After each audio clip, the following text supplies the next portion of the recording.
Hey guys, it's MIgardener, and Zoe and I are inside today. It's rainy, it's cold, it's not a fun day to be outside, so I decided that I would actually bring you guys along to save some seeds today. And I know a lot of people have been asking me how to save cucumber seeds, and now this might strike you as crazy, but it's not hard, and everything that I do is very simple. So just know that this is not rocket science, and when you see how easy it is, you might slap yourself a couple times, but don't slap yourself too hard because, trust me, it's easy. You just take a aged cucumber. This cucumber is, yes, this is a cucumber. It was green at one time, but you leave it on the vine for a very long time. And you want that to happen because you want the seeds inside to be nice and mature. And it's kind of soft up top. It's definitely not something I'd ever recommend eating. It's probably extremely bitter. And a lot of people say, my cucumbers turn yellow, what's happening? And that's called ripening. When you actually harvest cucumbers, they're not ripe yet. And this is a ripe cucumber. Shocking, I know. But when you give it a thud, when you give it a thump, it should sound kind of hollow. If you can hear that. Yeah, so that lets you know it's ripe and ready to go. And then I'm going to show you how easy this is. It's so simple. This is a market more cucumber, so you do want it to be an heirloom.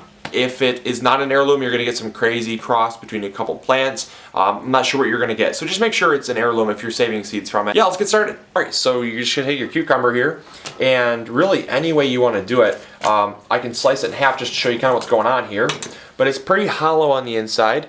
As you guys can see, it's definitely hollow. It's very spongy.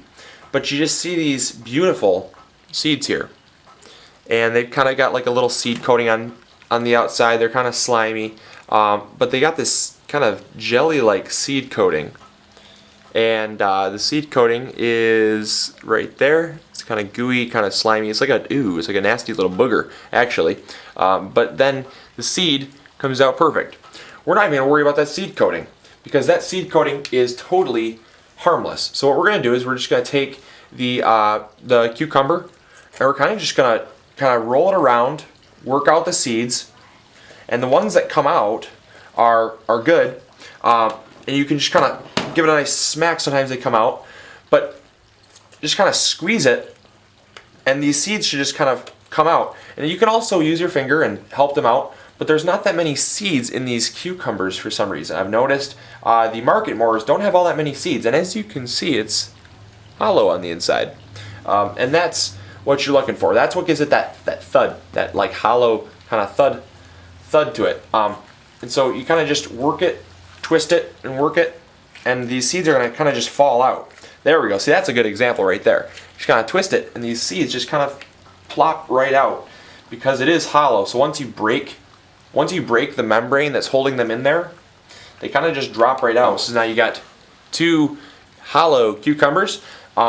Actually, and don't throw these out. Do not throw these out. They make great compost, and also they make really good bird feed.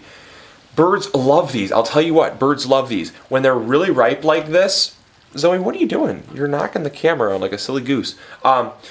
When you actually get these really ripe like this, you can actually poke these through with a wire and hang them from the tree. And birds will eat these. You can feed them to chickens. Chickens love these. And also, you can actually put them in a food processor, grind them up. And squirrels and ducks love these. Ducks go crazy for like really finely diced cucumber.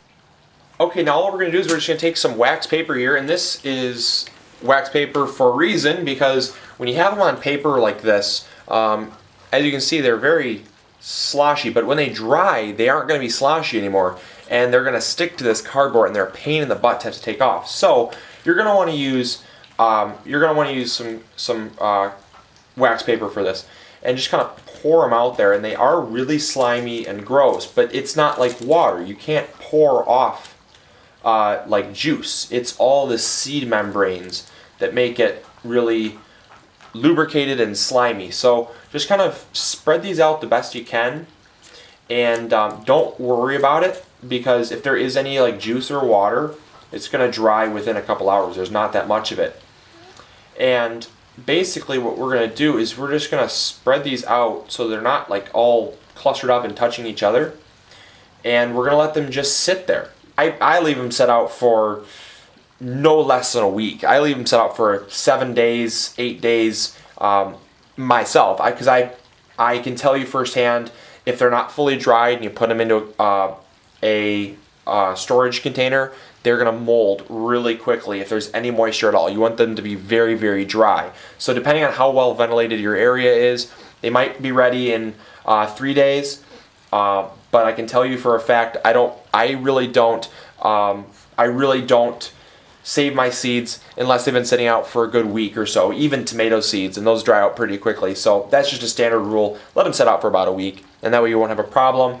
Make sure they're in a well-ventilated area. Keep them out of really hot areas, and just kind of make sure they're room temperature, cold. You don't want them to be too hot, because that also allows mold to grow. If there's any moisture left, if it's really warm, they're gonna mold very easily. So you want to make sure it's kind of room temperature, well ventilated, and you should not have a problem at all. And it's literally that simple. No fermentation needed, no extra stuff needed, just wax paper, and that's about it actually.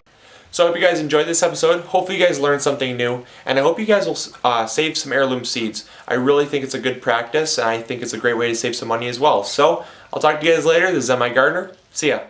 Bye.